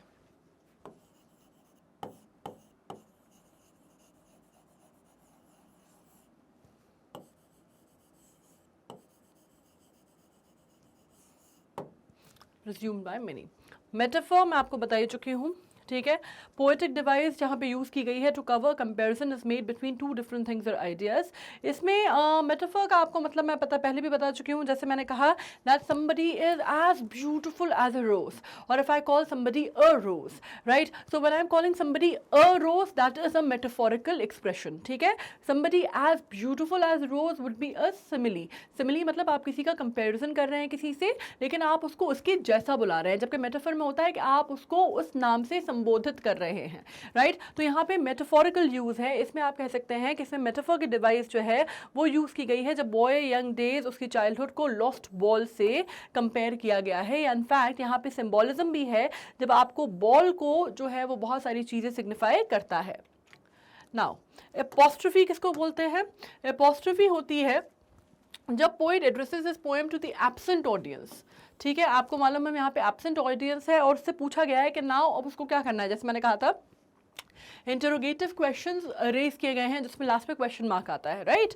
तो इस तरह की जब चीज़ आती है तो उसका मतलब क्या है, इसका मतलब ये है कि वो आपको एग्जैक्टली उसको नहीं मालूम कि आप कौन है, लेकिन वो इस तरह से लिखी हुई पोएम है, उसकी जो राइटिंग स्टाइल है वो ऐसा है कि आपको वो एज अ पर्सन ट्रीट करके आपसे सवाल पूछ रहा है. ठीक है, so you are being addressed in the poem whereas the poet doesn't really know who the audience और who the readership will be, right. उसमें बात आ रही है, अगर आप इसमें याद करते हैं 13 लाइन में जब वो डायरेक्टली स्पीक करता है to the little boy and tells him that the balls are always liable to get lost but we never see the boy responding to him. और यहाँ पे दोनों चीज़ें हैं कि वो एक तो जब वो क्वेश्चन मार्क आता है तो हमसे बात कर रहा है, दूसरी बात वो वहाँ पे बॉय को भी संबोधित कर रहा है, लेकिन we never know that the boy and him were on the talking terms, so boy was even aware of his presence there, right. तो इसको भी हम क्या बोलेंगे, apostrophe. Now transfers epithet, transferred epithet किसको बोलते हैं, पोएटिक डिवाइस कब यूज की जाती है, when an emotion is attributed to a non living thing after being displaced from the person. ठीक है, तो यहाँ पे आपको बॉल की जब पता चलती है तो आपको सीधा सीधा समझ में आ रहा है कि यहाँ पे ट्रांसफर्ड एपिथेट भी यूज किया गया है। इस पोएम में the poet uses the device for transferred epithet in the 15th line when he right the phrase desperate eyes. It is not the eyes of the boy that are sad, the boy itself is sad and his eyes are expressing the emotion on his face. The boy himself, it will be himself here, not itself, क्योंकि obviously boy जो है वो living है। ठीक है, it is not that the eyes of the boys are sad, but the boy himself is sad that his eyes are expressing that emotion on his face. मतलब अगर हम ये कहते हैं कि उसकी डिस्प्रेस्ड आइज़ हैं या डिप्रेसिंग आइज़ हैं तो उसका मतलब सिर्फ ये नहीं है कि उसकी आँखों में उदासी और बाकी वो खुश है, राइट। आपकी when I say something is you know missing, आपकी आँखों में उदासी है तो उसका मतलब ये है कि भाई बेसिकली आप उदास हैं, आप खुद उदास हैं और आपकी आँखें उस इमोशंस को सिर्फ झलका रही हैं या रिफ्लेक्ट बैक कर रही हैं, right. So this is very important. Now अब हम आ जाते हैं क्वेश्चन आंसर्स पे। हमने पूरी पोएम पढ़ी है, बहुत अच्छे से पढ़ी है, बहुत अच्छे से समझी है। So I am very sure that you are through with the poem, right. आपको इसमें कोई दिक्कत नहीं होगी, लेकिन हम इसको पढ़ लेते हैं। A ball is an easily available inexpensive thing, then why is the boy so sad to lose it. एक सिंपल सा क्वेश्चन है जो कि बहुत आसानी से बनेगा कि एक बॉल की अगर हम बात करते हैं तो बहुत ही आसानी से मिलने वाली चीज़ है, कोई बहुत एक्सपेंसिव चीज़ नहीं है, राइट। कोई बहुत वैल्यूबल आइटम नहीं खोया है, कहीं पे भी मिल जाएगी, इनएक्सपेंसिव सी है। It is just like worthy of some maybe rupees और सम डाइम, अगर हम इनके केस में बोलते हैं तो फिर लड़का इतना ज़्यादा उदास क्यों है। इसका जवाब जो हम लिखते हैं तो इसका जवाब आप अपने तरीके से भी लिख सकते हैं, मैंने जो लिखा है वो आप पढ़ सकते हैं। No doubt the boy is an easily available, the ball is an easily available and expensive item, but the ball which the boy lost is valuable for him, ये उसके लिए वैल्यूबल है। ठीक है, his memories of young days are associated with it, for he had been playing with it for a long time. It was not an ordinary but a special ball for him. No other ball could take its place, so he sad to lose it. अब यहाँ पे simple सी बात क्या हो रही है, उस ball की अहमियत क्या है? उस बॉल की अहमियत ये है कि वो उसकी बचपन की एसोसिएशन है उससे, उसने बहुत सारे खेल उस बॉल से खेले हैं। He is very much emotionally attached. So आप क्या लिख सकते हैं यहाँ पे, एक और चीज़ आप लिख सकते हैं ना, that ball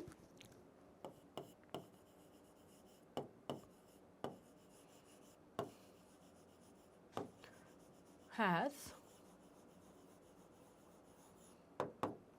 emotional value for the boy that a dime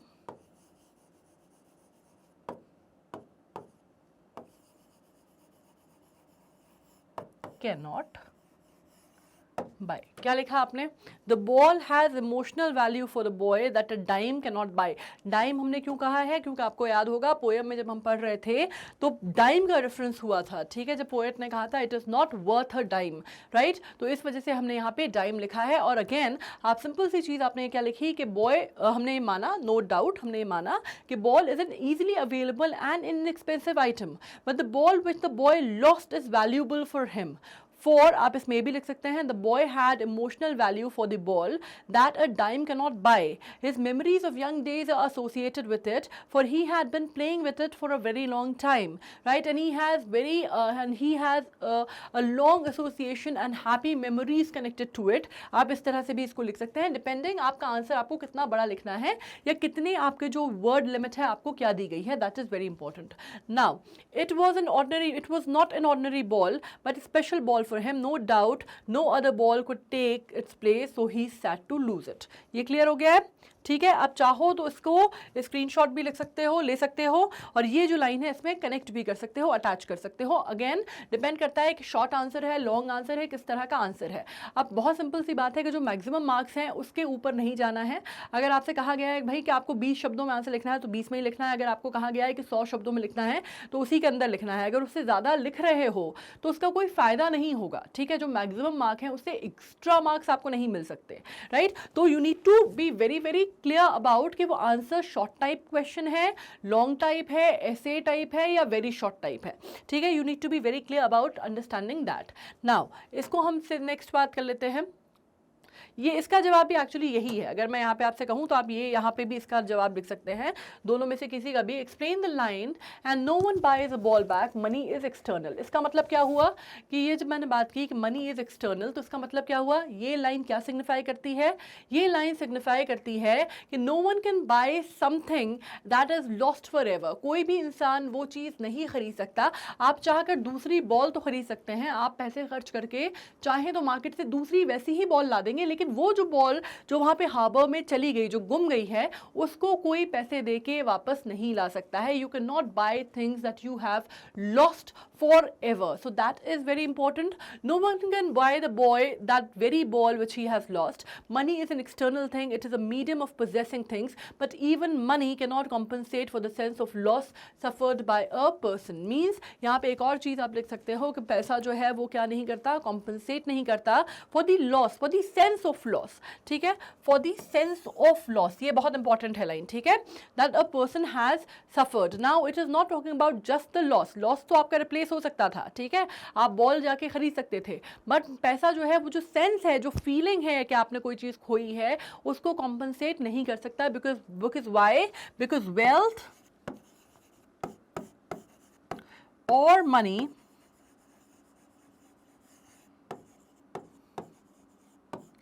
is nothing but a medium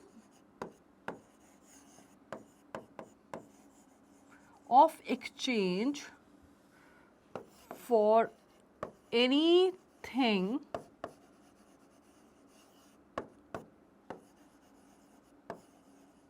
materialistic। आया समझ में? क्यों नहीं कर सकता? इसलिए नहीं कर सकता क्योंकि वेल्थ या पैसा कुछ भी नहीं है, सिर्फ एक मीडियम ऑफ एक्सचेंज है।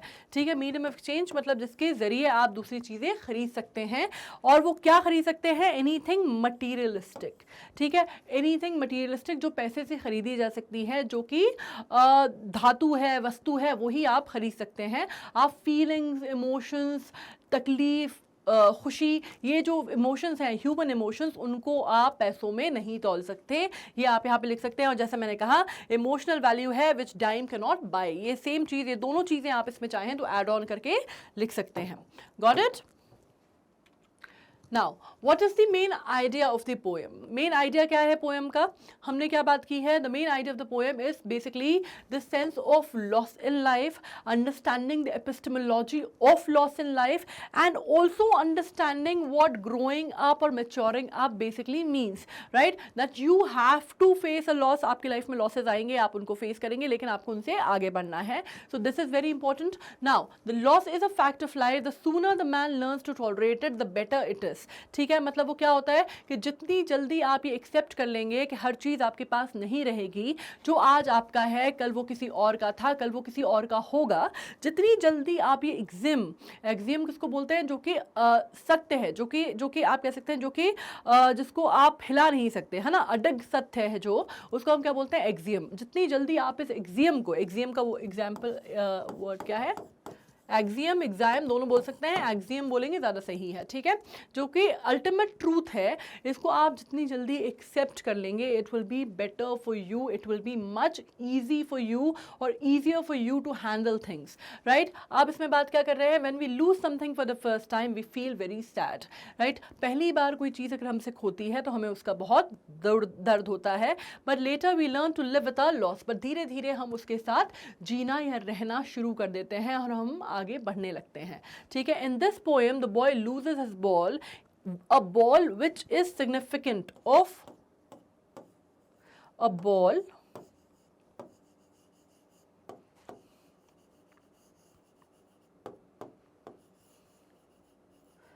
significant of the prized possessions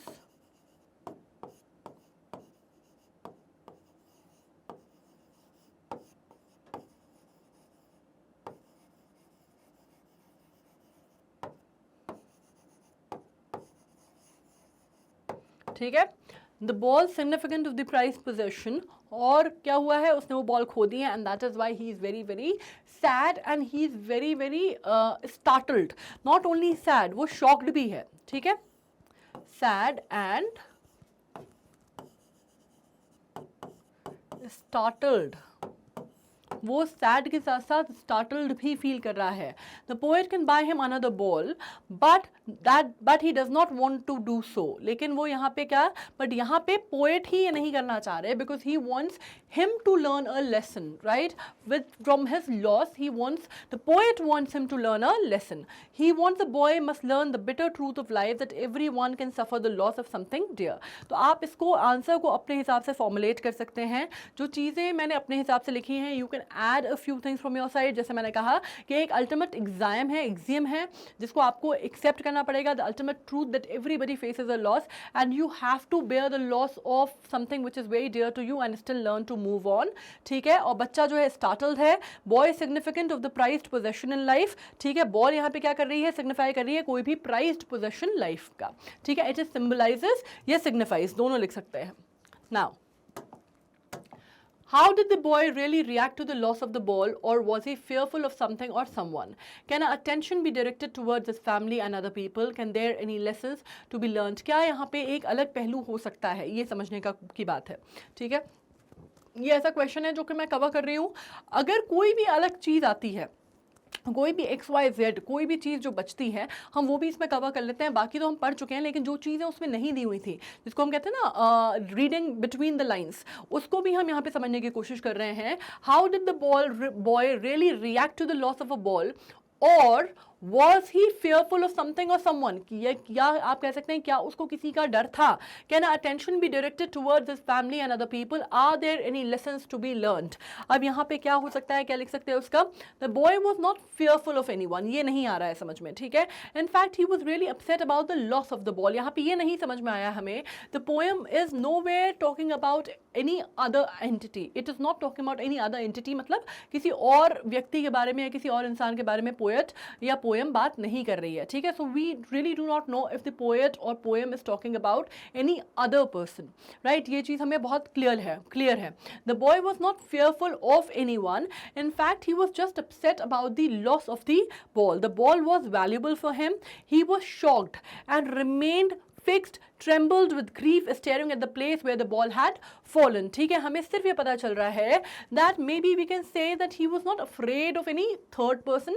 किसी तीसरे आदमी का उसको डर नहीं था, ठीक है. वो सिर्फ अपनी बॉल उसकी खो गई थी, उस वजह से ही that very thought was enough to shake him up.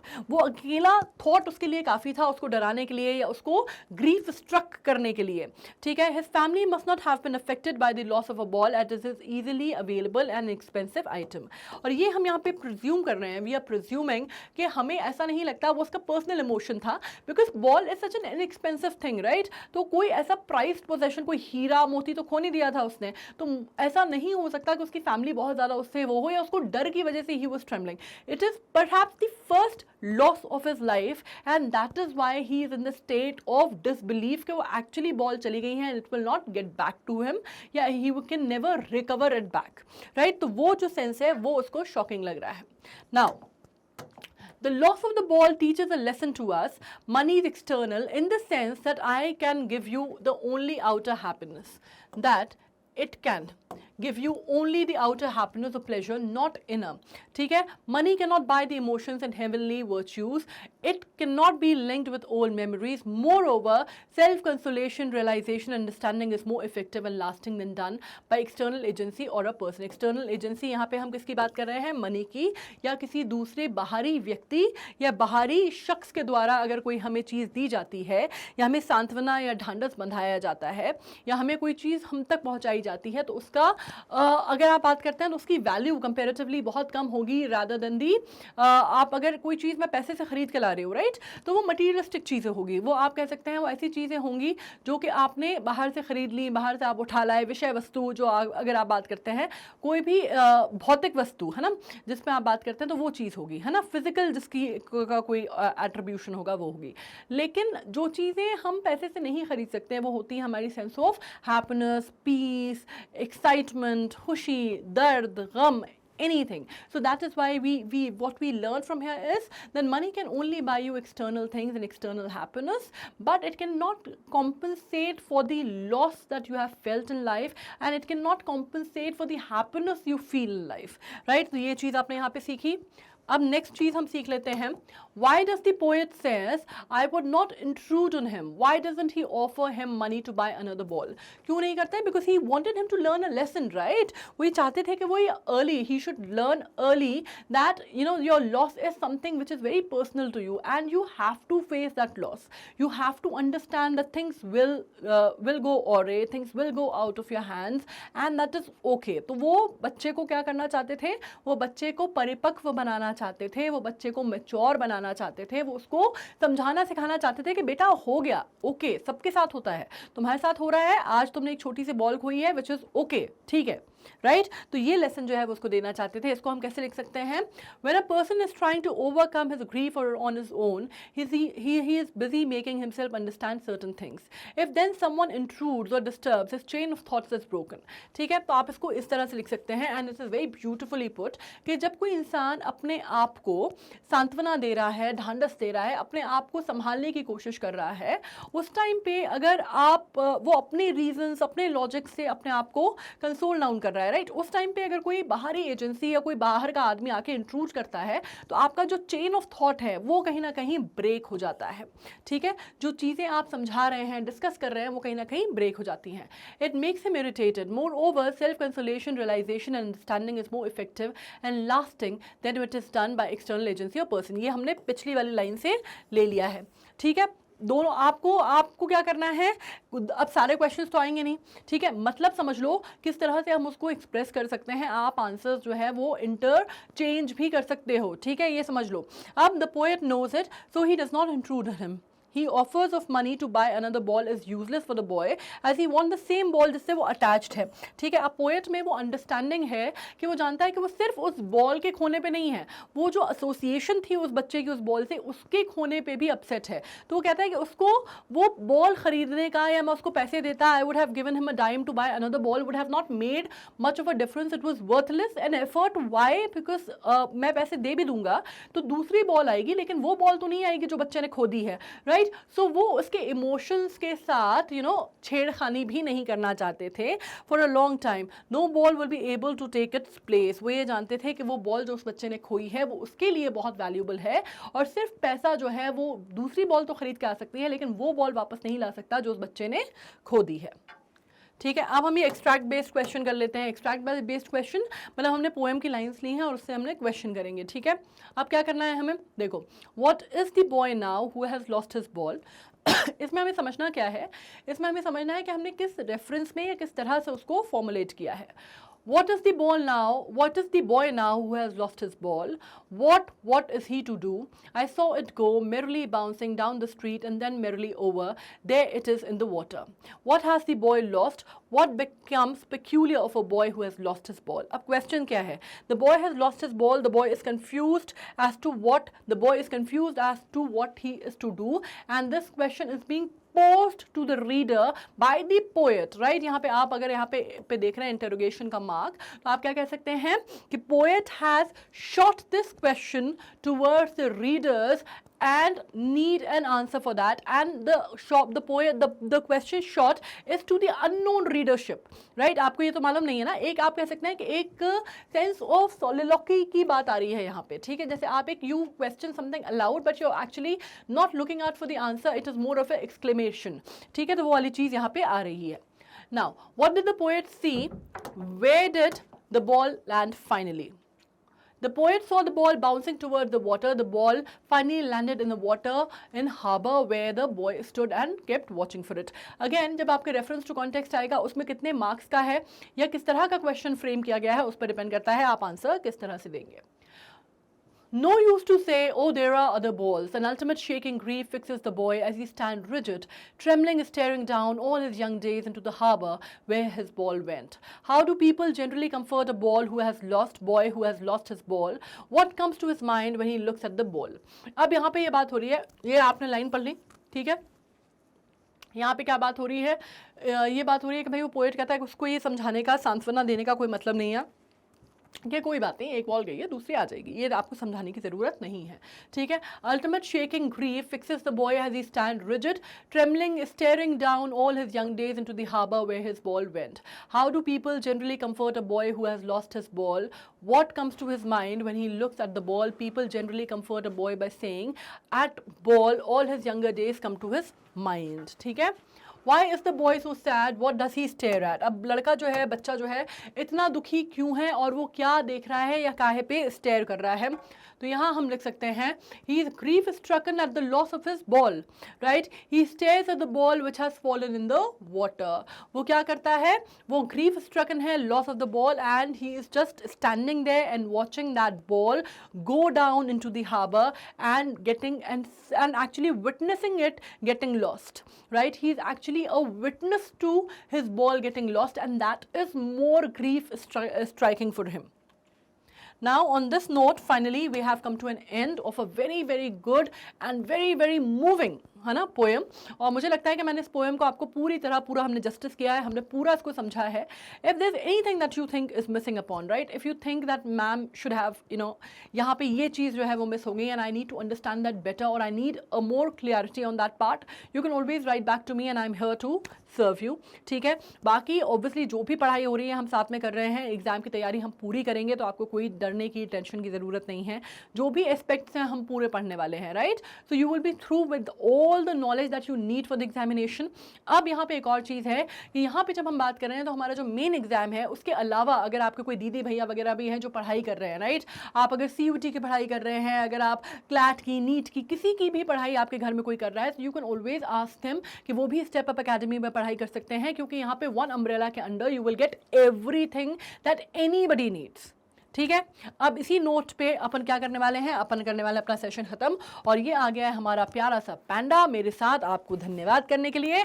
And thank you for watching and also you stay there, study hard and be good. Thank you so much.